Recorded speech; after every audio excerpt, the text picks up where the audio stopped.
Story time audio ബുക്സിലേക്ക് എല്ലാവർക്കും സ്വാഗതം. CV Nirmala എഴുതിയ മറുതീരം തേടി. ഗൗതം ഹോട്ടൽ ജിറോണ ഇൻ്റർനാഷണലിലെത്തി തൻ്റെ കാർ പാർക്ക് ചെയ്തു. ഫ്രണ്ട് ഓഫീസിൽ ചെന്നപ്പോൾ തന്നെ റിസപ്ഷനിലുണ്ടായിരുന്ന ആൾ ഒരു കാർഡ് അയാളെ ഏൽപ്പിച്ചു. Room number 405. റിസപ്ഷനിസ്റ്റ് പറഞ്ഞു. ഞാൻ റൂം ബുക്ക് ചെയ്തില്ലല്ലോ. ഗൗതം വിസ്മയത്തോടെ അയാളെ നോക്കി. സർ, താങ്കൾക്കുള്ള റൂം ആരോ വിളിച്ച് പറഞ്ഞിട്ട് ഇവിടെ ബുക്ക് ചെയ്തിട്ടുണ്ട്, റിസപ്ഷനിസ്റ്റ് പറഞ്ഞു. ഓ, അങ്ങനെയാണോ? ആരാ വിളിച്ച് പറഞ്ഞത്?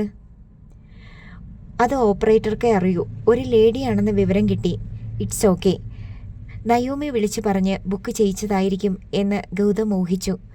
ഗൗതം ലിഫ്റ്റിൽ കയറി 4th ഫ്ലോറിലെത്തി. ഇലക്ട്രോണിക് കാർഡ് റൂമിൻ്റെ ലോക്ക് പാഡിൽ കാണിച്ച് വാതിൽ തുറന്നു.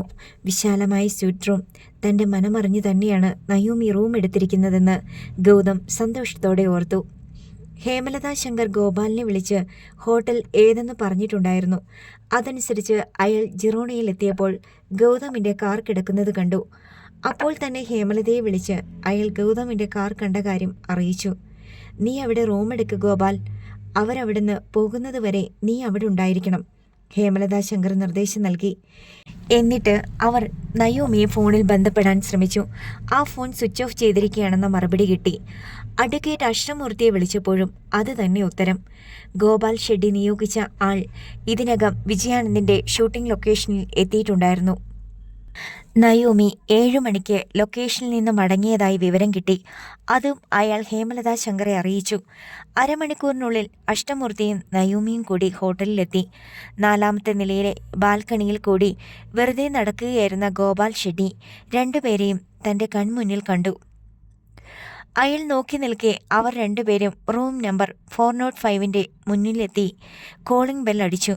ഗൗതം വന്ന് വാതിൽ തുറക്കുന്നതും നയോമിയും അഷ്ടമൂർത്തിയും അകത്തേക്ക് കയറിപ്പോകുന്നതും കണ്ട ഗോപാൽ ഉടൻ ഹേമലത ശങ്കറെ വിളിച്ചു. സംഭവം സത്യമാണെന്ന് വെളിപ്പെടുത്തി. ഗോപാൽ, അവളും അവളുടെ കള്ള വക്കീലും ഫോൺ ഓഫ് ചെയ്ത് വെച്ചിരിക്കുകയാണ്. ഇനി നമ്മൾ എന്ത് ചെയ്യണം? ഇന്ന് അവരെ വാച്ച് ചെയ്യാം മാഡം. വേറൊന്നിനും സമയമില്ല. നാളെയോ നാളെ കഴിഞ്ഞോ എന്തെങ്കിലും ചെയ്യാം. ഞാനിനി അഷ്ടമൂർത്തിയെയോ നയോമിയോ വിളിക്കണോ? വേണ്ട മാഡം, ഇനി ഇത് ഗോപാൽ നോക്കിക്കൊള്ളാം. ഗോപാൽ അതിനുശേഷം ഒരു വേട്ടനായയെ പോലെ ആ ബാൽക്കണിയിൽ കാത്തുകിടന്നു. റൂം നമ്പർ 405 ഗൗതമും നയോമിയും തമ്മിൽ വലിയ വാഗ്വാദം നടക്കുകയായിരുന്നു. അഷ്ടമൂർത്തിയെ സ്യൂട്ട് റൂമിനുള്ളിലേക്ക് കൂട്ടിക്കൊണ്ടുവന്നത് ഗൗതമിന് തീരെ പിടിച്ചില്ല. നമ്മൾ തമ്മിലുള്ള മീറ്റിങ്ങിനിടയിൽ അയാൾ എന്തിന്? അങ്കിളല്ലേ എന്നെ കൊണ്ടുവന്നത്, നയോമി പറഞ്ഞു. അയാൾ പുറത്തു നിൽക്കട്ടെ, അല്ലെങ്കിൽ വീട്ടിൽ പോയിട്ട് അയാൾ നാളെ രാവിലെ വരട്ടെ. അങ്ങനെയല്ലേ വേണ്ടത്? എന്നെ ഇവിടെ തനിച്ചാക്കിയിട്ട് പോകാൻ അങ്കിളിന് മടിയാണ്. ഞാൻ നിന്റെ ചാരിത്രം കവർന്നെടുക്കുമെന്ന പേടിയാണോ? അതൊക്കെ അനേകം തവണ കഴിഞ്ഞെന്ന് അയാൾക്കറിയില്ലേ? അഷ്ടമൂർത്തിക്ക് സംഭാഷണങ്ങൾ അവ്യക്തമായി കേൾക്കാം. അയാൾ ലിവിംഗ് റൂമിൽ ചുവരിലെ പെയിന്റിങ്ങുകൾ നോക്കി നിൽക്കുകയാണ്. ബെഡ്റൂമിന്റെ വാതിൽ ചാരിയിട്ടേ ഉള്ളൂ. അത് ലോക്ക് ചെയ്യാൻ ഗൗതമിനെ അനുവദിക്കരുതെന്ന് അയാൾ നയോമിയോട് പറഞ്ഞിട്ടുണ്ടായിരുന്നു. ഗൗതം ബെഡ്റൂമിന്റെ വാതിൽ അടയ്ക്കാനായി വന്നപ്പോൾ നയോമി തടഞ്ഞു. എന്തിനാ അതടയ്ക്കുന്നേ? പിന്നെ നമ്മൾ ഇവിടെ സംസാരിക്കുന്നതും പെരുമാറുന്നതും അയാൾ കാണണോ? കാണട്ടെ. അങ്കിൾ കാണുകയും കേൾക്കുകയും ചെയ്താത്തതായിട്ട് ഒന്നുമില്ല എനിക്ക്. ഗൗതം അവളെ സൂക്ഷിച്ചു നോക്കി. നീ പിന്നെ എന്നത്തിനാ കാണണമെന്ന് പറഞ്ഞതും വന്നതും? എന്നെ വിഡ്ഢിയാക്കാനോ? അല്ല ഗൗതം, എനിക്ക് ചില കാര്യങ്ങൾ തുറന്നു പറയാനുണ്ട്. ഇത് നമ്മുടെ അവസാനത്തെ കൂടിക്കാഴ്ചയാണ്, നയോമി പറഞ്ഞു. അവസാനത്തെ കൂടിക്കാഴ്ചയോ? അതെ. അതെന്താ നീ അങ്ങനെ പറയുന്നത്? ഗൗതമിൻ്റെ അമ്മയെ ഭയന്നിട്ടാണ്. എനിക്ക് കുറേ കാലം കൂടി ജീവിച്ചിരിക്കണം. അമ്മ എന്തു ചെയ്യും നിന്നെ? അമ്മ എന്നെ വിളിച്ചിട്ടുണ്ടായിരുന്നു. സിന്ദൂരി സിൽക്സിൽ ചെന്ന് ഞാൻ അവരെ കണ്ടു. നീ എന്തിനു പോയി? എന്നോട് ചോദിക്കാതെ എന്തിനു നീ അമ്മയെ ചെന്ന് കണ്ടു? ഗൗതം ക്ഷോഭിച്ചു. അമ്മ നമുക്ക് അനുകൂലമായിട്ട് സംസാരിക്കുമെന്ന് നീ കരുതിയോ? ഇല്ലല്ലോ. അമ്മയ്ക്ക് കടുത്ത എതിർപ്പാണെന്ന് നിനക്കറിയാം. നീ എന്ത് നന്മ പ്രതീക്ഷിച്ചിട്ടാ അമ്മയെ കാണാൻ പോയത്? അമ്മയ്ക്ക് ഒന്നേ പറയാനുള്ളൂന്ന് നിനക്ക് തീർച്ചയുണ്ടായിരുന്നല്ലോ. ഞാനുമായിട്ടുള്ള ബന്ധം ഉപേക്ഷിക്കണം അല്ലേ? അതെ. എന്നിട്ട് നീ അത് സമ്മതിച്ചോ? പിന്മാറിയില്ലെങ്കിൽ എന്താണ് ചെയ്യേണ്ടതെന്ന് അറിയാം എന്നൊരു ഭീഷണി അമ്മയുടെ സ്വരത്തിലുണ്ടായിരുന്നു. മറുവശത്ത് ഞാനില്ലേ? അമ്മയുടെ ഭീഷണിക്ക് വഴങ്ങുകയാണോ വേണ്ടത്? ഞാൻ തന്ന വാക്ക് വിശ്വസിക്കുകയാണോ വേണ്ടത്? അമ്മയ്ക്ക് എന്നെ ദ്രോഹിക്കാൻ പറ്റും. ഗൗതം നോക്കിയാൽ എന്നെ രക്ഷിക്കാൻ സാധിക്കുകയുമില്ല. ഇത് രണ്ടും ഒരിക്കൽ തെളിഞ്ഞതാണ്. നയോമി പറഞ്ഞു. നിന്നെ രക്ഷിക്കാൻ നീ അപകടത്തിലാണെന്ന് ഞാൻ അറിയണ്ടേ? എങ്കിലല്ലേ എനിക്ക് മുൻകരുതലെടുക്കാൻ പറ്റൂ. മുൻകൂട്ടി അറിയിച്ചിട്ടാണോ ശത്രു നമ്മളെ കൊല്ലാൻ വരുന്നത്? എന്നെ ആരോ തട്ടിക്കൊണ്ടു പോയപ്പോൾ ഗൗതമിന് ഒന്നും ചെയ്യാൻ പറ്റിയില്ല. ഇനി അങ്ങനെയൊരു അവസ്ഥ വന്നാലും ഒന്നും ചെയ്യാൻ പറ്റില്ല. ഗൗതം സംഭവം അറിഞ്ഞു വരുമ്പോഴേക്കും എൻ്റെ മരണം കഴിഞ്ഞിരിക്കും. നീ പിന്മാറുന്നതിന് അമ്മ നിനക്ക് നൽകിയ ഓഫർ എന്താണ്? 25 ലക്ഷം രൂപ, 80 ലക്ഷത്തോളം രൂപ വില വരുന്ന ഒരു വില്ല. അത് വാങ്ങിച്ചുകൊണ്ട് നീ എന്നെ ഒഴിവാക്കാൻ തീരുമാനിച്ചു? ഗൗതമിൻ്റെ മുഖം ചുവന്നു. ഒന്നും തന്നില്ലെങ്കിലും ഞാൻ ഒഴിവാകും. തരാമെന്ന് പറഞ്ഞപ്പോൾ അത് കിട്ടിയിട്ടാണ് ഒഴിവായി പോകുന്നതെന്ന് വിചാരിച്ചോട്ടെ എന്ന് കരുതി. ഗൗതം അപ്പോൾ തന്നെ ഫോൺ എടുത്ത് ഹേമലത ശങ്കറെ വിളിച്ചു. അവരെ ലൈനിൽ കിട്ടിയ ഉടൻ അയാൾ ആക്രോശിച്ചു. നയോമി എൻ്റെ ജീവിതത്തിൽ നിന്ന് ഒഴിവാക്കാൻ വേണ്ടി അവൾക്ക് എന്തൊക്കെ കൊടുക്കുമെന്നാ അമ്മ പറഞ്ഞത്? 25 ലക്ഷം രൂപ അല്ലേ? 80 ലക്ഷത്തിൻ്റെ ഫ്ലാറ്റ്. അതെ, ഞാൻ കൊടുക്കാമെന്ന് പറഞ്ഞു. ഹേമലത മകനോട് കടുപ്പിച്ചു പറഞ്ഞു. നടക്കില്ലമ്മേ, അമ്മ വിചാരിക്കുന്നതൊന്നും നടക്കില്ല. 1 കോടി കൊടുക്കാമെന്ന് പറഞ്ഞ് പ്രലോഭിപ്പിച്ചെങ്കിൽ ഞാൻ നാളെ അവൾക്ക് അതിൻ്റെ 10 ഇരട്ടി കൊടുത്ത് അവളെ തിരിച്ചെടുക്കും. പണം കിട്ടിയാൽ ഇട്ടിട്ട് പോകുന്നവളാണോടാ പെണ്ണ്? 10 ഇരട്ടി കൊടുത്താൽ തിരിച്ചു വരുന്നവളാണോടാ പെണ്ണ്? ബുദ്ധി കേട്ടവനെ. പണം വെച്ച് വില വീശുമ്പോൾ അവൾ പിന്നെ എന്തു ചെയ്യും? എന്തു ചെയ്യണമെന്ന് ഞാൻ അവളോട് പറഞ്ഞിട്ടുണ്ട്. അത് നടക്കില്ലെന്ന് ഞാൻ അമ്മയോട് പറഞ്ഞത്. അവൾ എൻ്റെ അടുത്തുണ്ട്. അമ്മയ്ക്ക് കാണണോ? ഗൗതം ഫോണിലെ ക്യാമറ സെലക്ട് ചെയ്ത് സെൽഫി മോഡിലേക്ക് കൊണ്ടുവന്നു. അത് തൻ്റെ നേർക്ക് പിടിച്ചിട്ട് നയോമിയുടെ അടുത്തേക്ക് നീങ്ങി തോളത്തുകൂടി കൈയിട്ട് കെട്ടിപ്പിടിച്ച് തുടരെ ക്ലിക്ക് ചെയ്തു. അതിനിടയിൽ നയോമിയുടെ കവിളത്തൊരു ചുംബനവും നൽകി. നയോമി കുതറി അകലുമ്പോഴേക്കും ഗൗതമിന് വേണ്ടത് കിട്ടിക്കഴിഞ്ഞിരുന്നു. അയാൾ അപ്പോൾ തന്നെ ഹേമലതയുടെ വാട്സാപ്പിലേക്ക് ചിത്രം അയച്ചു കൊടുത്തിട്ട് പറഞ്ഞു. അമ്മ വാട്സാപ്പ് നോക്ക്. അമ്മ 1 കോടിക്ക് വിലക്കെടുത്തവൾ ഇപ്പോൾ എവിടെയാണെന്ന്. അമ്മയ്ക്ക് അവളുടെ ശബ്ദം കേൾക്കണോ? ഞാൻ അവൾക്ക് ഫോൺ കൊടുക്കാം. പെട്ടെന്ന് കോൾ കട്ടായി. ഗൗതം വീണ്ടും അമ്മയെ വിളിച്ചു. മറുവശത്ത് ഫോൺ എടുക്കുന്നില്ല. അമ്മ വേറെ ഫോണിലാണെന്ന് ഗൗതമിന് സംശയമായി. അയാൾ ഉടൻ ഗോപാലിൻ്റെ നമ്പറിലേക്ക് വിളിച്ചു. ബിസിയാണെന്ന് അറിയിപ്പ് വന്നു. അമ്മയുടെ വേറൊരു നമ്പർ വിളിച്ചപ്പോൾ അതും ബിസി. അയാൾ നയോമിയുടെ നേർക്ക് തിരിഞ്ഞു. നിന്നെ വെച്ച് ബിസിനസ് സംസാരിക്കുക എല്ലാവരും. നീ എന്താ പറഞ്ഞത്? ഇത് അവസാനത്തെ കൂടിക്കാഴ്ചയാണെന്നോ? അതെ, ഞാൻ നിങ്ങളുടെ അമ്മയ്ക്ക് വാക്ക് കൊടുത്തു കഴിഞ്ഞു. പേടിച്ചിട്ടല്ലേ നീ അങ്ങനെ ചെയ്തത് അല്ലേ? അതെ, നയോമി പ്രതിവചിച്ചു. ഓക്കെ, പക്ഷെ നീ അങ്ങനെ പ്രതിഫലം പറ്റിക്കൊണ്ട് പിന്മാറിയാൽ നീ രക്ഷപ്പെടുമോ? നിന്റെ പേടി തീരുമോ? നിനക്ക് ആയുസ് നീട്ടിക്കിട്ടുമോ? നയോമി സംശയത്തോടെ അയാളെ നോക്കി. ഇല്ല, ഗൗതം പറഞ്ഞു. ഞാൻ നിന്നെ വെടിവെച്ച് കൊന്നിട്ട് ജയിലിൽ പോകും. കുറേ കാലം ജയിലിൽ കഴിയുമ്പോൾ എനിക്ക് തോന്നും ചെയ്തതെല്ലാം തെറ്റായിപ്പോയെന്നും ഒന്നും വേണ്ടായിരുന്നെന്നും. ശിക്ഷാകാലാവധി തീരുമ്പോൾ ഞാൻ ജയിലിൽ നിന്ന് പുറത്തിറങ്ങി വന്ന് നല്ലവനായിട്ട് ജീവിക്കും. അപ്പോൾ നീയുണ്ടോ? ഇല്ല. ഒരു തരം ഉന്മാദത്തിലാണ് അയാളത് പറയുന്നത്. നയോമിക്ക് ഭയമായി. എങ്ങനെയെങ്കിലും ഹോട്ടൽ റൂമിൽ നിന്ന് പുറത്തു കടന്നാൽ മതിയെന്നേയുള്ളൂ അവൾക്ക്. നീ ആലോചിക്കുക, ഏത് ഓഫർ സ്വീകരിക്കണം, ഏത് ഓഫർ റിജക്റ്റ് ചെയ്യണം. ഞാൻ നിന്നോടൊപ്പം ഏറെ ദൂരം സഞ്ചരിച്ചവനാണ്. ഇനി ഒറ്റയ്ക്ക് തിരിച്ചു പോകാൻ വയ്യ. ശരി, ഞാൻ ആലോചിച്ച് പറയാം. ആദ്യം അങ്കിളുമായി ഡിസ്കസ് ചെയ്യട്ടെ. മറുപടിക്ക് നിൽക്കാതെ നയോമി വേഗം വാതിൽ വലിച്ചു തുറന്ന് ലിവിംഗ് റൂമിലേക്ക് ചെന്നു. അങ്കിളെ, പോകാം. അവൾ തിടുക്കപ്പെട്ട് പറഞ്ഞു. എന്തായി? നിങ്ങളുടെ മീറ്റിംഗ് കഴിഞ്ഞോ? അഷ്ടമൂർത്തി വിസ്മയം പൂണ്ടു. ഗൗതം ഹേമലത ശങ്കറെ വിളിച്ച് ഭീഷണിപ്പെടുത്തി. ഇപ്പോൾ എന്നെ വെടിവെച്ച് കൊല്ലുമെന്ന് പറയുന്നു, നയോമി പറഞ്ഞു. ബെഡ്റൂമിൻ്റെയും ലിവിംഗ് റൂമിൻ്റെയും ഇടയ്ക്കുള്ള വാതിൽ തുറക്കപ്പെട്ടു. വെറുതെ പറഞ്ഞതല്ല. ഗൗതം ചിരിച്ചുകൊണ്ട് അവളുടെ നേർക്ക് വലതു കൈ ചൂണ്ടി. ആ കയ്യിലൊരു റിവോൾവർ പിടിച്ചിരിക്കുന്നത് കണ്ട് നയോമിയും അഷ്ടമൂർത്തിയും നടുങ്ങി. I will shoot you. ഞാൻ പറഞ്ഞില്ലേ, നമ്മൾ ഒന്നിച്ചൊരുപാട് ദൂരം സഞ്ചരിച്ചു. ഇനി എന്നെ വിട്ടു പോകരുത്. പോകണമെങ്കിൽ മരിച്ചു പോയിക്കൊള്ളണം. അഷ്ടമൂർത്തിയും നയോമിയും ശ്വാസം അടക്കി പിടിച്ചു നിന്നു. എന്നെ കാണുന്നതിനു മുമ്പ് നിന്റെ ശരീരം പലരും ഉപയോഗിച്ചിട്ടുണ്ടായിരിക്കും. പക്ഷേ നിന്റെ പ്രണയം നീ എനിക്ക് മാത്രമേ തന്നിട്ടുള്ളൂ. അത് ശരിക്കും അനുഭവിച്ചറിഞ്ഞവനാണ് ഞാൻ. അതിനുവേണ്ടി വിലപിടിച്ചത് പലതും ഉപേക്ഷിച്ചവനാണ് ഞാൻ. ആ പ്രണയം മരിച്ചെങ്കിൽ നീയും മരിക്കണം. അത് വിറ്റ് പണം വാങ്ങി സുഖിക്കാൻ ഞാൻ സമ്മതിക്കില്ല. ഗൗതം, നിങ്ങളുടെ അമ്മയുടെ ഭീഷണി കേട്ട് ഭയന്നിട്ടാണ് നയോമി പിന്മാറുന്നതെന്ന് നിങ്ങൾക്കറിയാമല്ലോ. അഷ്ടമൂർത്തി നയോമിയെ ന്യായീകരിച്ചു. അത് നിങ്ങളുടെ ന്യായം. എൻ്റെ ന്യായമാണ് ഞാൻ പറഞ്ഞത്. നിങ്ങൾ ആലോചിച്ച് പറഞ്ഞാൽ മതി. സമയമുണ്ട്. ഇപ്പോൾ നിങ്ങൾ പോയിക്കോളൂ. നയോമി വല്ലാതെ ഭയന്നിരിക്കുന്നു. എനിക്ക് അവളെ അങ്ങനെ കാണാൻ ഒട്ടും ഇഷ്ടമല്ല. പോയിക്കോളൂ. ശരി, അഷ്ടമൂർത്തി പറഞ്ഞു. തീരുമാനം വൈകാതെ അറിയിക്കാം. അഷ്ടമൂർത്തി തലകുലുക്കി. ഗൗതം, ഞാൻ പോണു, നയോമി പറഞ്ഞു. Okay, see you my baby. Gautam തൻ്റെ വിരലിൽ ചുംബിച്ചിട്ട് അവളുടെ നേർക്ക് ആംഗ്യം കാട്ടി. അഷ്ടമൂർത്തിയും നയോമിയും മുറി വിട്ടിറങ്ങി. ലിഫ്റ്റ് വരാൻ ബട്ടൺ പ്രസ് ചെയ്ത് 1 മിനിറ്റ് കാത്തുനിന്നു. ലിഫ്റ്റ് എത്തിയ ഉടൻ അവർ താഴെ ഇറങ്ങി കാറിൽ കയറി. ഈ മീറ്റിംഗ് വേണ്ടായിരുന്നു, നയോമി അതൃപ്തിയോടെ പിറുപിറുത്തു. ഇത് അത്യാവശ്യമായിരുന്നു എന്നാണ് എൻ്റെ അഭിപ്രായം. അവൻ്റെ ആറ്റിറ്റ്യൂഡ് മനസ്സിലായില്ലേ? നീ ഓടിപ്പോയി ഹേമലതാ ശങ്കറിന് തലവെച്ചു കൊടുത്തിരുന്നെങ്കിലോ?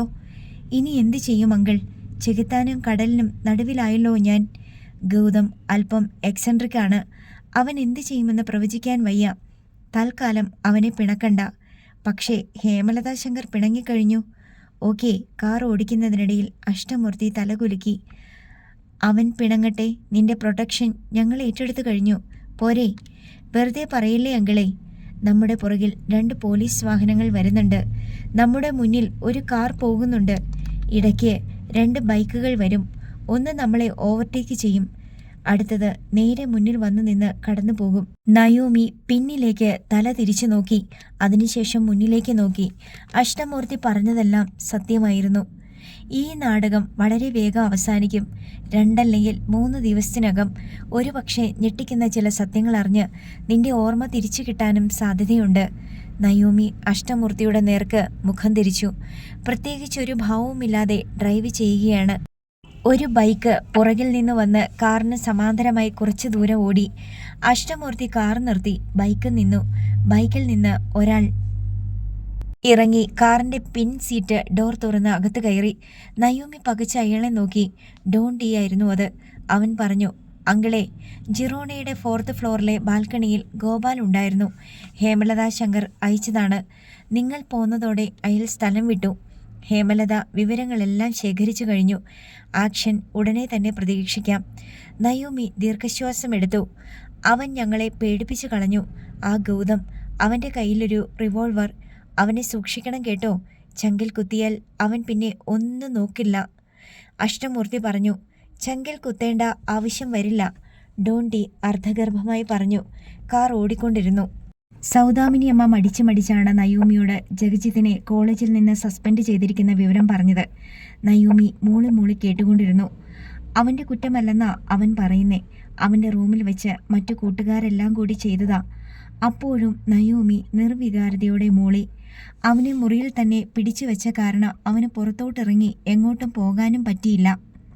തിരുനെൽവേലിയിലെ എഞ്ചിനീയറിംഗ് കോളേജിൽ വെച്ച് നടന്ന റാഗിങ്ങിൻ്റെ വിശദാംശങ്ങൾ വരെ മകന് അനുകൂലമായ വിധത്തിൽ സൗദാമിനിയമ്മ അവതരിപ്പിച്ചു. കുറ്റം വന്നപ്പോൾ അവൻ്റെ തലയിലും കൂടിയായി. അവൻ ഒഴിഞ്ഞു മാറാൻ പറ്റാഞ്ഞിട്ടാ. രാവിലത്തെ ചൂടുചായ ഊതിക്കുടിച്ചുകൊണ്ട് സോഫയിലിരിക്കുകയാണ് നയോമി. 5 പേരെ സസ്പെൻഡ് ചെയ്തു. കൂട്ടത്തിൽ ഇവൻ്റെ പേരും പെട്ടുപോയി. ഇനി ഉത്തരവാദിത്തപ്പെട്ടവർ ആരെങ്കിലും ചെല്ലാതെ കോളേജിൽ തിരിച്ചു കയറാൻ പറ്റില്ല. അപ്പോഴും നയോമി മൂളി. നയോമി എന്തെങ്കിലും പറയുമെന്ന് പ്രതീക്ഷിച്ച് സൗദാമിനിയമ്മ കാത്തുനിന്നു. ജഗജിത്തിൻ്റെ ഭാഗത്ത് തെറ്റൊന്നുമില്ലെന്ന് തിരിച്ചറിഞ്ഞ് നയോമി അവന് അനുകൂലമായി നിൽക്കുമെന്നായിരുന്നു ആ അമ്മയുടെ വിശ്വാസം. പക്ഷേ നയോമിക്ക് പ്രത്യേകിച്ച് ഒരു പ്രതികരണവുമില്ല. ഇതൊക്കെ മുൻകൂട്ടി കണ്ട് അത്തരം കൂട്ടുകാരുടെ അടുത്തുനിന്ന് ഒഴിഞ്ഞു നിൽക്കാഞ്ഞിട്ടല്ലേ? അനുഭവിക്കട്ടെ. സൗദാമിനിയമ്മ മകനെ കുറ്റപ്പെടുത്തി. അപ്പോഴും നയോമി മൂളി. അടുത്ത മുറിയുടെ വാതിൽക്കൽ കാതോർത്ത് നിന്ന ജഗജിത്തിന് ആ മൂളൽ കേട്ട് ആധിയും നിരാശയും പെരുകി.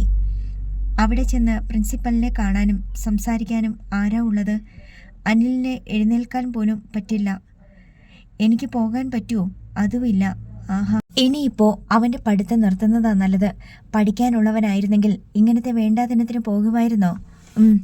അതിന് നയോമി മൂളി. അതോടെ ജഗജിത്ത് തളർന്നുപോയി.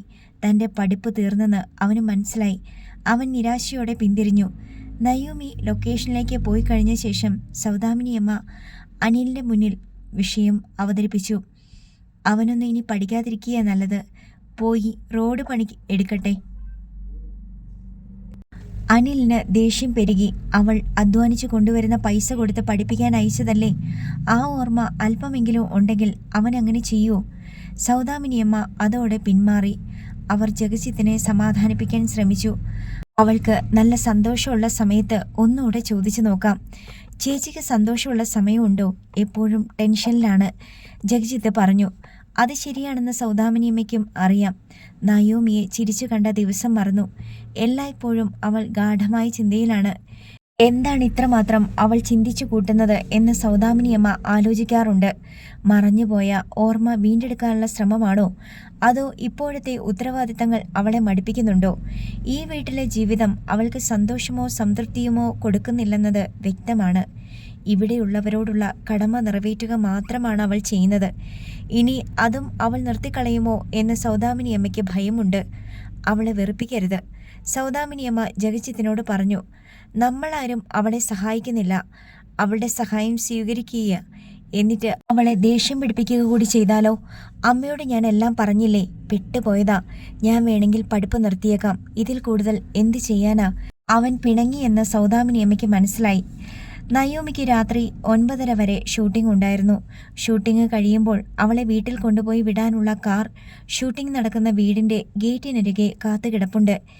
വേറെയും ചില കാറുകൾ റോഡിന്റെ മാർജിനിൽ അവിടെ പാർക്ക് ചെയ്തിട്ടുണ്ടായിരുന്നു. 9:30 മണി കഴിഞ്ഞപ്പോൾ നയോമി ഷൂട്ടിംഗ് കഴിഞ്ഞ് മേക്കപ്പ് റൂമിലേക്ക് പോയി. മേക്കപ്പ് തുടച്ചു മാറ്റി വേഷം മാറി പുറത്തു വന്നപ്പോൾ 9:45 മണിയായി. ഷൂട്ടിങ്ങിന് വരുമ്പോൾ കൂടെ കൃഷ്ണമ്മയോ ഉദയഭാനുവോ കൊണ്ടുവരരുതെന്ന് അഷ്ടമൂർത്തി നിർദ്ദേശിച്ചിരുന്നതിനാൽ നയോമി തനിച്ചാണ് വന്നത്. വിജയാനന്ദ് കാറിനരികിൽ വരെ നയോമിയുടെ കൂടെ ചെന്നു. കാറിൽ ലൊക്കേഷനിലെ ഡ്രൈവർ കാത്തിരിപ്പുണ്ടായിരുന്നു. മാഡത്തെ വീട്ടിലെത്തിച്ചിട്ട് ഉടനെ ഇങ്ങ് വരണം, അപ്പോഴേക്കും പാക്കപ്പാകും, വിജയാനന്ദ് ഡ്രൈവറോട് നിർദ്ദേശിച്ചു. ഏലൂർ ചൗക്കലയ്ക്ക് സമീപമുള്ള ഒരു വീട്ടിലാണ് ഷൂട്ടിംഗ് നടന്നുകൊണ്ടിരുന്നത്. ഡ്രൈവർ കാർ സ്റ്റാർട്ട് ചെയ്ത് റോഡിലേക്കിറങ്ങി. കാർ വില്ലേജ് ഓഫീസിനു മുന്നിലൂടെ ഏഴൂർ ഫെറിക്ക് സമീപം ചെന്ന് ഇടത്തേക്ക് തിരിഞ്ഞ് ഉദ്യോഗമണ്ഡലിലേക്കുള്ള റോഡിലൂടെ നീങ്ങി. രാത്രി 10 മണിയോടടുത്തതിനാൽ റോഡിൽ വാഹനങ്ങളോ ആൾസഞ്ചാരമോ ഇല്ലായിരുന്നു. കാർ 1.5 കിലോമീറ്ററോളം ഓടി ഫാക്ടറിയുടെ ഉയർന്ന മതിൽക്കെട്ടിന് സമീപം എത്തിയപ്പോൾ അവിടെ റോഡരികിൽ പാർക്ക് ചെയ്തിരുന്ന ഒരു കാർ റിവേഴ്സ് എടുക്കാനായി റോഡിലേക്കിറങ്ങി. അത് പ്രതീക്ഷിക്കാത്ത നീക്കമായിരുന്നതിനാൽ ഡ്രൈവർ പെട്ടെന്ന് ബ്രേക്കിട്ടു. നയോമി പിൻസീറ്റിൽ ഇരിക്കുന്നത് മറന്ന് ഒരു ചീത്ത വിളിച്ചു. പെട്ടെന്ന് തിരിഞ്ഞു നോക്കി സോറിയും പറഞ്ഞു. ലൊക്കേഷൻ കാറിന്റെ പിന്നിലേക്ക് ഒരു കറുത്ത പ്രോഡോ കാർ വന്ന് നിന്നു. റിവേഴ്സ് എടുത്ത് റോഡ് വിലങ്ങിയ കാറിൽ നിന്ന് 4 പേർ ഇറങ്ങി വന്ന് വിജയാനന്ദിന്റെ ഡ്രൈവറോട് കയർത്തു. നീ ഞങ്ങളെ ചീത്ത വിളിച്ചോ? ഇല്ല, അയാൾ വിരണ്ടു പറഞ്ഞു. ഇല്ലേ, ഇങ്ങോട്ട് ഇറങ്ങി വാടാ. ഡോർ തുറന്ന് അവൾ ഡ്രൈവറെ വിളിച്ചിറക്കി. അത് ചോദ്യം ചെയ്യാനായി നയോമി പെട്ടെന്ന് ഡോർ തുറന്നിറങ്ങി. ഡ്രൈവറെ ആക്രമിക്കാനൊരുങ്ങിയവരോട് അവൾ കയർത്തു. ഇതെന്തു മര്യാദക്കേടാ? നിങ്ങളല്ലേ യാതൊരു സിഗ്നലും തരാതെ റോഡിലേക്ക് കാർ റിവേഴ്സ് ചെയ്തുകൊണ്ട് വന്നത്? ഡ്രൈവർ സഡൻ ബ്രേക്ക് ഇട്ടില്ലെങ്കിൽ നിങ്ങളുടെ പുറകിൽ ഇടിക്കുമായിരുന്നല്ലോ. നീ ആരും ഞങ്ങളെ ക്വസ്റ്റ്യൻ ചെയ്യാൻ? കാറിലുണ്ടായിരുന്നവരിൽ 2 പേർ നയോമിയുടെ നേർക്ക് തിരിഞ്ഞു. നയോമി പെട്ടെന്ന് അപകടം മണത്തു. ഇതൊരു സെറ്റപ്പാണെന്ന് അവൾക്ക് മനസ്സിലായി. അവൾ പെട്ടെന്ന് പിന്തിരിഞ്ഞോടി. ലൊക്കേഷൻ കാറിന്റെ ഡ്രൈവറെ 2 പേർ ചേർന്ന് പിടിച്ചു നിർത്തിയിരിക്കുകയാണ്. മൂന്നാമതൊരാൾ അയാളുടെ കഴുത്തിൽ ഒരു കത്തിമുന മുട്ടിച്ചു വെച്ച് കൂട്ടിക്കൊണ്ടുപോയി അവരുടെ കാറിൽ കയറ്റിയിരുത്തി ഡോർ അടച്ചു. നയോമി ഓടി പ്രോഡോ കാറിനരികിലൂടെ കടന്നു പോകുമ്പോൾ കഴുകൻ ചിറക് വിടർത്തിയ പോലെ പെട്ടെന്ന് ഒരു വശത്തെ ഡോർ തുറക്കപ്പെട്ടു. നയോമി ആ ഡോറിലിടിച്ചു നിന്നു. അവളുടെ മുഖത്തിനു നേർക്ക് കാറിനുള്ളിൽ നിന്ന് ഒരു സ്പ്രേ പ്രവാഹമുണ്ടായി. കണ്ണടച്ച് തുറക്കുന്ന സമയം കൊണ്ട് അവൾ കാറിനുള്ളിലേക്ക് വലിച്ചെടുക്കപ്പെട്ടു. നീറുന്ന കണ്ണുകൾ തുടരെ ഇമ ചിമ്മി തുറന്ന് നയോമി ചുറ്റും നോക്കി. ഇടതും വലത്തും മുന്നിലും പിന്നിലും ആളുകൾ. അവളുടെ കഴുത്തിനു മീതെ തല കുഴഞ്ഞ് ആടിക്കൊണ്ടിരുന്നു. റിവേഴ്സ് എടുത്ത കാറിനുള്ളിൽ നിന്ന് ഒരാൾ ഇറങ്ങി വന്ന് ലൊക്കേഷനിൽ നിന്ന് നയോമി വന്ന കാർ സ്റ്റാർട്ട് ചെയ്ത് റോഡിൻ്റെ ഒരരികിലേക്ക് ഒതുക്കിയിട്ട് ലോക്ക് ചെയ്ത ശേഷം താൻ ഇറങ്ങി വന്ന കാറിൽ ചെന്ന് കയറി. അതിനുള്ളിൽ വിജയാനന്ദിൻ്റെ ഡ്രൈവർ ഇതിനകം ബോധരഹിതനായി കഴിഞ്ഞിരുന്നു. റിവേഴ്സ് എടുത്തിരുന്ന കാർ മുന്നോട്ട് നീങ്ങി. റോഡിൽ കയറി സിഗ്നൽ ഇട്ട് ഓടിത്തുടങ്ങി. നയോമിയെ കയറ്റിയ പ്രോഡോ കാർ അതിന് പിന്നാലെ നീങ്ങി. ഫാക്ടിന്റെ വൻമതിലിന് സമീപം നടന്ന കൊണ്ടുപോകൽ 2 മിനിറ്റിനുള്ളിൽ പര്യവസാനിച്ചു. നയോമിയെ കയറ്റിയ പ്രോഡോ കാറും അതിനു മുമ്പേ ഡ്രൈവറെ കയറ്റിക്കൊണ്ടുപോയ കാറും ഫാക്ടറി ജംഗ്ഷനിൽ എത്തുമ്പോഴേക്കും ജംഗ്ഷന്റെ ഇരുവശത്തു കൂടിയും വന്ന വാഹനങ്ങൾ 2 കാറുകൾക്കും തടസ്സമായി നിന്നു. അതിലൊരെണ്ണം പോലീസ് ഉദ്യോഗസ്ഥർ കയറിയ ബൊലീറോ ജീപ്പായിരുന്നു. പിന്നിലുണ്ടായിരുന്ന പ്രോഡോ കാർ റിവേഴ്സ് എടുക്കാൻ ഒരു ശ്രമം നടത്തിയെങ്കിലും പരാജയപ്പെട്ടു. അതിന്റെ തൊട്ടു പിന്നിൽ അഷ്ടമൂർത്തിയുടെ കാർ വന്ന് ബ്രേക്കിട്ട് കഴിഞ്ഞിരുന്നു. അഷ്ടമൂർത്തിയുടെ കാറിൽ നിന്ന് സർവീസ് റിവോൾവറുമായി ഡോൺ ഡി ഇറങ്ങി വന്നു. പുറകെ അഷ്ടമൂർത്തിയും ജിൻസണും ജിൻസന്റെ 2 സുഹൃത്തുക്കളും ഇറങ്ങി. പോലീസ് ജീപ്പിൽ നിന്ന് തോക്കുമായി ഏതാനും പോലീസുകാർ ഇറങ്ങി. ഡിവൈഎസ്പിയുടെ നേതൃത്വത്തിലുള്ള പോലീസ് സംഘം പ്രോഡോ കാറിനെ നിമിഷ നേരത്തിനുള്ളിൽ വളഞ്ഞു. മുന്നിലെ കാറിലുണ്ടായിരുന്നവർ ഇറങ്ങിയോടാൻ ശ്രമിച്ചെങ്കിലും അവർക്ക് രക്ഷാമാർഗമൊന്നും ഉണ്ടായിരുന്നില്ല. ഇരുവശത്തും ഉയർന്ന മതിൽക്കെട്ടുകൾ, മുന്നിലും പുറകിലും പോലീസ്. ഓടാൻ ശ്രമിച്ചവർ പോലീസിന്റെ തോക്കിന് മുന്നിൽ ചെറുത്തുനിൽപ്പ് കൂടാതെ കീഴടങ്ങി. ഡോൺ ഡി സർവീസ് റിവോൾവറുമായി പ്രോഡോ കാറിന്റെ മുന്നിലേക്ക് വന്നു. കാറിന്റെ ചില്ല് താഴ്ത്താൻ അയാൾ ആംഗ്യം കാട്ടി. കാറിന്റെ ചില്ലുകൾ താഴ്ന്നു.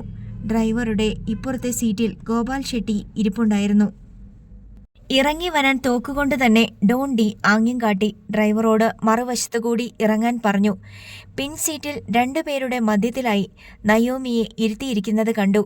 ഒരാളുടെ തോളത്തേക്ക് നയോമിയുടെ തല കുഴഞ്ഞു കിടക്കുകയാണ്. അവൾ ബോധരഹിതയാണെന്ന് ഒറ്റ നോട്ടത്തിൽ തന്നെ തിരിച്ചറിയാമായിരുന്നു. ഡോൺ ഡി മൊബൈൽ ക്യാമറ ഉപയോഗിച്ച് കാറിലിരിക്കുന്നവരുടെ ചിത്രങ്ങൾ എടുത്തു. അതിനുശേഷം എല്ലാവരോടും ഇറങ്ങി വരാൻ നിർദ്ദേശിച്ചു. നയോമിയെ താങ്ങിപ്പിടിച്ചിറക്കാൻ അഷ്ടമൂർത്തിയും ജിൻസണും മുന്നോട്ട് വന്നു. അവളെ താങ്ങിയെടുത്ത് അഷ്ടമൂർത്തിയുടെ കാറിൽ കൊണ്ടുപോയി കിടത്തി. ഗോപാൽ ഷെട്ടിയല്ലേ? ഡോൺ ഡി അപ്പോഴും മുൻ സീറ്റിൽ അനങ്ങാതിരുന്ന ആളോട് ചോദിച്ചു. അതെ എന്നു മറുപടി വന്നു. ഇറങ്ങി വരണം ഗോപാൽ, ഡോൺ ഡി നിർദ്ദേശിച്ചു. ഗോപാൽ ഷെട്ടി ഡോർ തുറന്നിറങ്ങി. മറ്റു പോലീസുകാർ അവരുടെ എല്ലാം കൈകൾ പിടിച്ച് പുറകോട്ടാക്കി ചരടിട്ട് ബന്ധിച്ചു. ഹേമലതാ ശങ്കറിന്റെ മനസാക്ഷി സൂക്ഷിപ്പുകാരനല്ലേ നിങ്ങൾ, ബുദ്ധിരാക്ഷസൻ? ഡോണ്ടി അല്പം കളിയാക്കി. ഗോപാലിന് കൂസലൊന്നും ഉണ്ടായില്ല. വന്ന് ജീപ്പിലോട്ട് കയറിയാട്ടെ. ഗോപാൽ എതിർപ്പൊന്നും കൂടാതെ അനുസരിച്ചു. ഈ രംഗങ്ങളെല്ലാം ഡോൺ ഡിയുടെ സഹപ്രവർത്തകർ മൊബൈൽ ക്യാമറയിൽ പകർത്തുന്നുണ്ടായിരുന്നു. പ്രോഡോ കാറിന്റെ ചാവി അതിന്റെ ഡ്രൈവറോട് ഡോൺ ഡി തന്നെ വാങ്ങി. നയോമി ഇതൊന്നും അറിയാതെ അപ്പോഴും മയക്കത്തിലായിരുന്നു. കാറുകൾ 2ഉം പോലീസ് കസ്റ്റഡിയിലെടുത്തു. ലൊക്കേഷൻ കാറിന്റെ ഡ്രൈവറെ കൂടി പോലീസ് വാഹനത്തിലേക്ക് കയറ്റി. 2 കാറുകളിലെയും ആളുകളുടെ ഫോണുകൾ ഡോൺ ഡി പിടിച്ചെടുത്ത് തൊണ്ടി മുതലാക്കി. ജിൻസണും അഷ്ടമൂർത്തിയും ഡോൺ ഡിയും കൂടി നയോമിയെ എടുത്ത് തങ്ങളുടെ വാഹനത്തിലേക്ക് മാറ്റി. പോലീസ് സംഘം ഗോപാൽ ഷെട്ടിയെയും അവളുടെ കൊട്ടേഷൻ ടീമിനെയും കൊണ്ട് അവരുടെ ക്യാമ്പിലേക്ക് പോയി. ജിൻസണും അഷ്ടമൂർത്തിയും ചേർന്ന് നയോമിയെ അവളുടെ വീട്ടിലെത്തിച്ചു. രാത്രി 11 മണി കഴിഞ്ഞ നേരത്ത് നയോമിയെ അഷ്ടമൂർത്തിയും മറ്റൊരാളും കൂടി താങ്ങിയെടുത്ത് കൊണ്ടുവരുന്നത് കണ്ട് സൗദാമിനിയമ്മയും ജഗജിത്തും അന്ധാളിച്ചുപോയി. സുജിത മിന്നുമോളെയും കൂട്ടി നേരത്തെ തന്നെ ഉറക്കം പിടിച്ചിരുന്നു. ഒരു ചെറിയ തലചുറ്റല, ശരിയായിക്കോളും. അഷ്ടമൂർത്തി സൗദാമിനിയമ്മയെ സമാധാനിപ്പിച്ചു.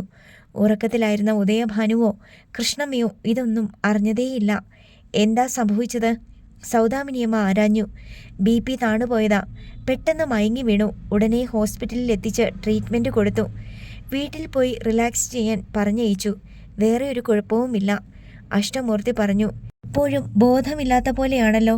ഡോക്ടർ ഉറക്കമരുന്ന് കൊടുത്തിട്ടുണ്ട്. BP നോർമലായിട്ട് ഉണർന്നാൽ മതി. അതിനു വേണ്ടിയാ. ഉറങ്ങിക്കോട്ടെ, ശല്യപ്പെടുത്താനൊന്നും നോക്കണ്ട. സൗദാമിനിയമ്മയ്ക്ക് അത് കേട്ടപ്പോൾ സമാധാനമായി. അവൾ ഉണർന്നിട്ടേ ഞങ്ങൾ ഇവിടുന്ന് പോകുന്നുള്ളൂ. അഷ്ടമൂർത്തിയും ജിൻസണും ഇരുപ്പുമുറിയിലെത്തി അവിടെ ഇരുന്നു. സൗദാമിനിയമ്മ അവർക്ക് കട്ടൻ കാപ്പി തിളപ്പിച്ചു കൊടുത്തു. അനിൽ ബാബു ഉറങ്ങിയിട്ടില്ലായിരുന്നു. അയാൾ സൗദാമിനിയമ്മയെ വിളിച്ച് എന്തൊക്കെയാണ് സംഭവം എന്ന് തിരക്കി. അഷ്ടമൂർത്തി പറഞ്ഞതെന്തോ അത് സൗദാമിനിയമ്മ അനിൽ ബാബുവിനോട് പറഞ്ഞു. ജിൻസൺ ഇതിനിടയിൽ മുറ്റത്തേക്ക് ഇറങ്ങിപ്പോയി. അവിടെ നിന്നുകൊണ്ട് ഡോൺ ഡിയെ വിളിച്ച് ചോദ്യം ചെയ്യൽ തുടങ്ങിയോ എന്ന് അന്വേഷിച്ചു. അവനെ സംബന്ധിച്ചിടത്തോളം ഇത് വെറും ഒരു പോലീസ് കേസല്ല, എന്തെങ്കിലും അവകാശ അധികാരങ്ങളുടെ പുനഃസ്ഥാപനമല്ല. ജിൻസന് അവൻ്റെ പെണ്ണിനെ തിരിച്ചു കിട്ടണം. അവൾ അണിഞ്ഞിരിക്കുന്ന മുഖം മൂടി അവളുടെ അഭിമാനത്തിനും വിശ്വാസ്യതയ്ക്കും ഭാവി ജീവിതത്തിനും കോട്ടം വരുത്താത്ത വിധം ഊരിമാറ്റാൻ കഴിയണം. അവൾ ആരോടും വെറുപ്പും ഭയവും വിദ്വേഷവും ഇല്ലാതെ ശാന്തമായ ജീവിതത്തിലേക്ക് തിരിച്ചു വരണം. കുറ്റവാളികളും ഗൂഢാലോചനകളും പ്രതികാര നടപടികളുമെല്ലാം അവനെ സംബന്ധിച്ചിടത്തോളം അപ്രധാനങ്ങളാണ്. നയോമി എപ്പോഴോ മയക്കം ഞെട്ടി ഉണർന്നു. മയക്കുമരുന്നിൻ്റെതായ ഒരു ആലസ്യം അവളുടെ ശ്വാസോച്ഛ്വാസത്തെ പോലും ബാധിച്ചിരുന്നു. മൂടൽ മഞ്ഞിലേക്കാണ് കണ്ണു തുറന്നതെന്ന് അവൾക്ക് തോന്നി. എവിടെയാണെന്നോ എന്ത് സംഭവിച്ചുവെന്നോ ഒരെത്തും പിടിയും കിട്ടിയില്ല. ജീവിച്ചിരിക്കുകയാണോ അതോ മരിച്ച് ആത്മാവായി തീർന്നോ എന്നും തിരിച്ചറിയാൻ പറ്റുന്നില്ല. ഓർമ്മയും ബുദ്ധിയും നേരെ നിൽക്കുന്നില്ല. മെല്ലെ മെല്ലെ കണ്ണുകളിൽ നിന്ന് മൂടൽമഞ്ഞ് നീങ്ങി. ബോധമണ്ഡലത്തിൽ നിന്ന് ഇരുൾ ചുരുളുകൾ മാഞ്ഞുപോയി. താൻ വീട്ടിനുള്ളിലാണ്, തൻ്റെ മുറിയിലാണ്. എങ്ങനെ എവിടെ എത്തി? ഓർമ്മ പതിയെ പതിയെ വ്യക്തമായി കൊണ്ടിരുന്നു. ഷൂട്ടിംഗ് കഴിഞ്ഞ് ലൊക്കേഷനിലെ കാറിൽ പോവുകയായിരുന്നു. ഡ്രൈവർ ബിജുവാണ് കാർ ഓടിച്ചിരുന്നത്. യാത്രാമധ്യേ ആരുടെയോ കാർ പെട്ടെന്ന് റോഡിലേക്ക് റിവേഴ്സ് വന്നു.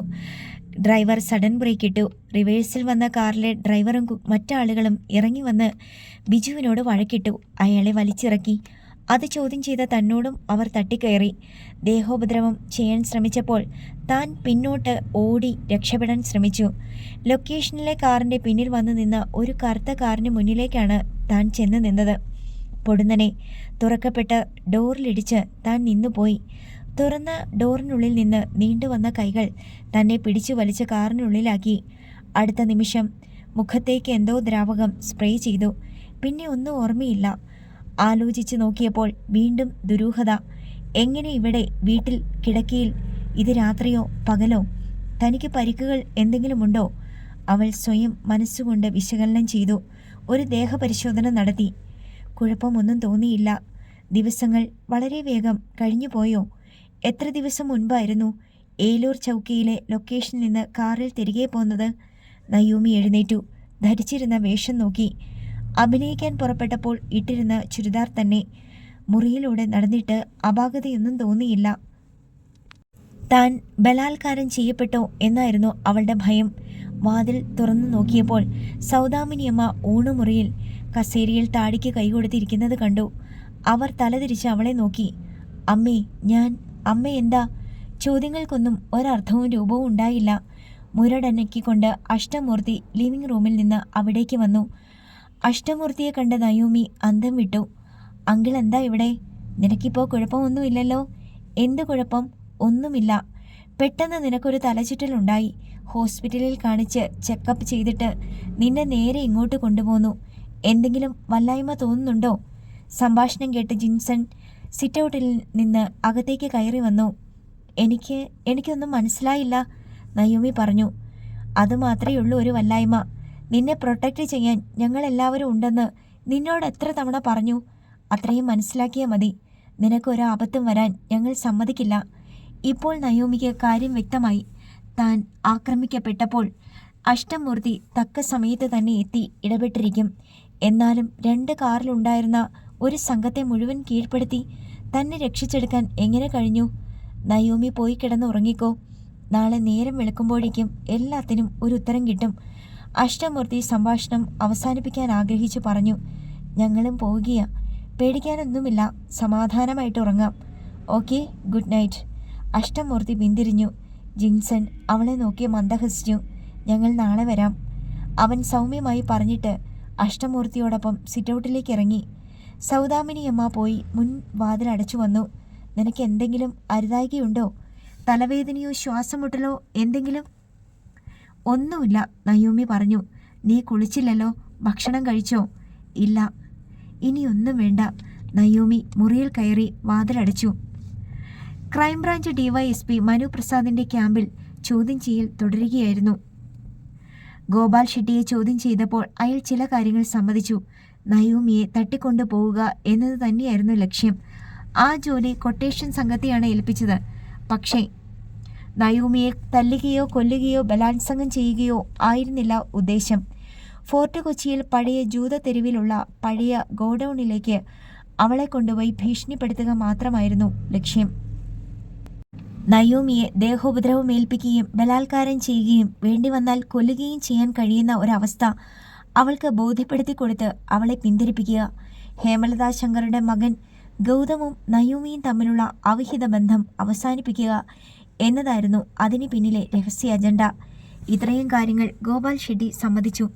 ഹേമലത ശങ്കറിന് ഇതിൽ പ്രത്യക്ഷമായോ പരോക്ഷമായോ യാതൊരു ബന്ധവുമില്ലെന്നും അവരുടെ കാര്യസ്ഥൻ എന്ന നിലയിൽ പ്രശ്നങ്ങൾ പരിഹരിക്കാൻ തൻ്റെ ബുദ്ധിയിലുദിച്ച ആശയമാണിതെന്നും ഗോപാൽ ഷെട്ടി സമർത്ഥിക്കാൻ ശ്രമിച്ചു. ഞങ്ങൾക്ക് ഇതൊന്നുമല്ല അറിയേണ്ടത്. ഇതിനു മുമ്പ് നയോമിയെ തട്ടിക്കൊണ്ടുപോയത് നിങ്ങളാണോ? അവളെ നിങ്ങൾ അന്ന് എന്തു ചെയ്തു? ബലാത്സംഗം ചെയ്തോ? കൊന്നുകളഞ്ഞോ? ശവം എന്തു ചെയ്തു? ഇതിനൊരു മറുപടി കിട്ടിയേ തീരൂ. ഡോൺ ഡി മാളിയക്കൽ ഗോപാൽ ഷെട്ടിയുടെ കണ്ണുകളിലേക്ക് തറച്ചു നോക്കിക്കൊണ്ട് ചോദിച്ചു. അടുത്ത ഭാഗം നാളെ.